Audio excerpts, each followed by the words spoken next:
2-3 बातें दिल से कहनी है आपको। सुना होगा आपने बहुत सी कहानियां, बहुत से चैनलों पर डर का नाम लेकर किस्से सुनाए जाते हैं, लेकिन वो सब बस सुनने भर के होते हैं। असली दर्द, असली खौफ, आपकी रूह तक उतर जाने वाला डर सिर्फ भूत की कहानी 33 नूर आलम के साथ पर ही मिलता है। ये वो जगह है जहां कहानियां आपकी सांसें रोक देती है, दिल की धड़कनें तेज कर देती है और रात को नींद छीन लेती है।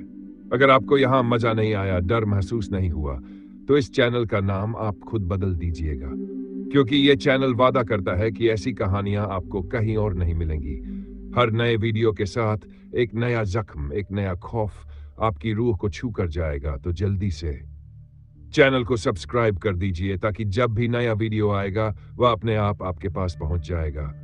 और अगर दिल की धड़कनें तेज हुई, डर ने वाकई मजा दिया, तो लाइक दबाकर हमें बताइए, क्योंकि बुक की कहानी 33 नूर आलम के साथ पर डर कभी खत्म नहीं होता। अब तैयार हो जाइए और कहानी के अगले अंधेरे मोड़ की ओर। भूतिया अस्पताल की दहशत। कहानी मैं तुम्हें वो रात सुनाने जा रहा हूं जिसने मेरी पूरी जिंदगी बदल दी। वह रात मेरी रूह तक को कंपा गई थी। मैं उस वक्त शहर के सबसे पुराने सरकारी अस्पताल में काम करता था। मेरी ड्यूटी नाइट शिफ्ट की थी। लोग इस अस्पताल का नाम सुनते ही सहम जाते थे, क्योंकि यह अस्पताल शहर के बीचों बीच एक पुराने शमशान की जमीन पर बना था। कहते हैं यहां पहले हर रात चिताएं जलती थी और उन आत्माओं की चीखें आज भी इन दीवारों में कैद है। कई मरीज यहां इलाज के दौरान अचानक मर जाते थे, कई डॉक्टर पागल हो गए थे और कुछ नर्सें नौकरी छोड़कर भाग चुकी थी। लेकिन मेरी मजबूरी थी, नौकरी करनी ही थी। घर की जिम्मेदारी मेरे कंधों पर थी, इसीलिए मैं डर को पीकर रोज रात वहां पहुंचता था। उस रात की ड्यूटी मेरे लिए मौत की रात बन गई। रात के 12 बज चुके थे। पूरा अस्पताल अजीब खामोशी में डूबा था। सिर्फ कहीं कहीं मशीनों की बीप की आवाज आ रही थी, गलियारों की पीली लाइटें टिमटिमा रही थी, जैसे कभी भी बुझ जाएंगी। हवा में दवाइयों की गंध थी, लेकिन उसके साथ एक अजीब सी बदबू भी घुली थी, जैसे कोई सड़ी हुई लाश पास में हो। मैं अपनी टेबल पर बैठा रजिस्टर में एंट्री कर रहा था कि अचानक मेरे कानों में धीमी कराह सुनाई दी। मैंने सिर उठाया तो वार्ड बिल्कुल शांत था। सारे मरीज सोए हुए थे, लेकिन वह कराह साफ साफ गूंज रही थी, जैसे कोई ठीक मेरे पीछे खड़ा हो। मैं हड़बड़ाकर कुर्सी से उठ गया, पीछे देखा तो वहां कोई नहीं था।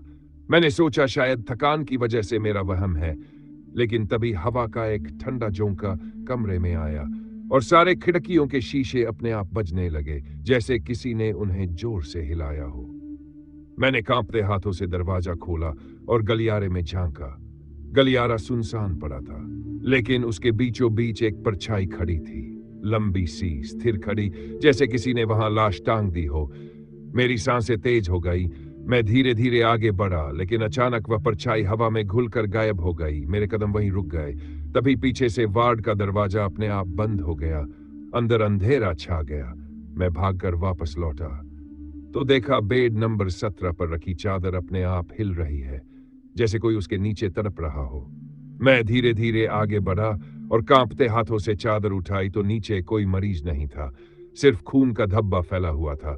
तभी मेरे कान के बिल्कुल पास किसी ने फुसफुसाकर कहा, मुझे बचा लो। मेरी रूह तक कांप गई। मैंने पीछे मुड़कर देखा तो वहां एक औरत खड़ी थी। उसके सिर पर पट्टी बांधी थी, पूरा शरीर खून से सना था और आंखें इतनी लाल थी कि अंधेरे में भी चमक रही थी। वह औरत धीरे धीरे मेरी ओर बढ़ी। उसकी चाल अजीब थी, जैसे पैर जमीन को छू ही नहीं रहे हो। मैंने पीछे हटना चाहा, लेकिन अचानक उसने मेरा हाथ पकड़ लिया। उसका हाथ बर्फ जैसा ठंडा था। मैंने छुड़ाने की कोशिश की, लेकिन उसकी पकड़ ऐसी थी जैसे किसी लोहे की जंजीर ने जकड़ लिया हो। उसने धीमी आवाज में कहा, यह अस्पताल मौत का घर है, यहां से कोई जिंदा नहीं जाता। उसकी आवाज कानों में उतरते ही मेरे पैर जैसे सुन्न हो गए।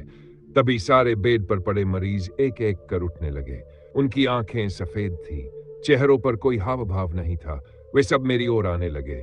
मैं घबराकर दरवाजे की ओर भागा, लेकिन दरवाजा जाम हो चुका था। मैं चीखता रहा, धक्का मारता रहा।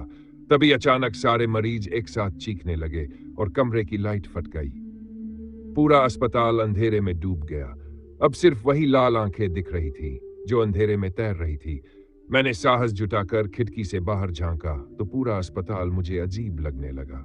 खिड़कियों में से धुआं निकल रहा था, दीवारों पर खून टपक रहा था और दूर दूर तक हर जगह पर छायां घूम रही थीं। मैं दौड़कर गलियारे की ओर भागा। वहां का नजारा और भी डरावना था।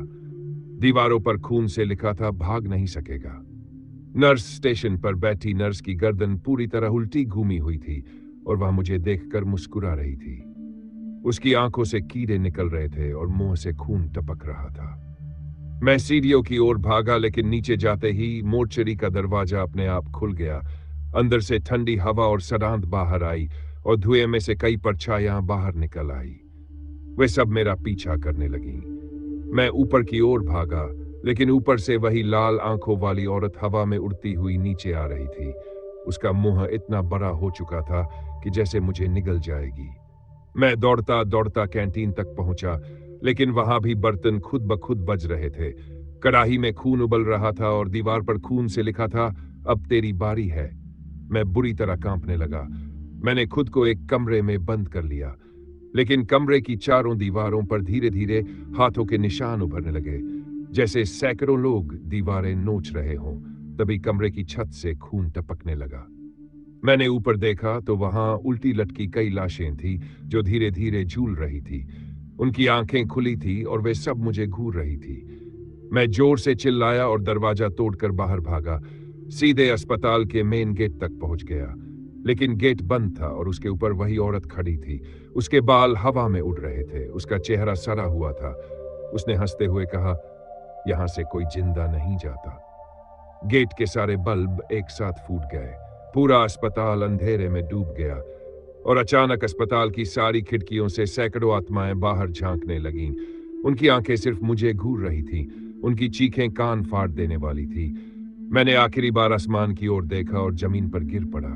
मेरी आंखें बंद हो गई। कहते हैं उस रात के बाद मैं कभी वापस घर नहीं लौटा। लोग कहते हैं कि आज भी उस पुराने अस्पताल की गलियों में मेरी चीखें गूंजती है और कभी कभी रात को कोई आवाज सुनाई देती है, मुझे बचा लो।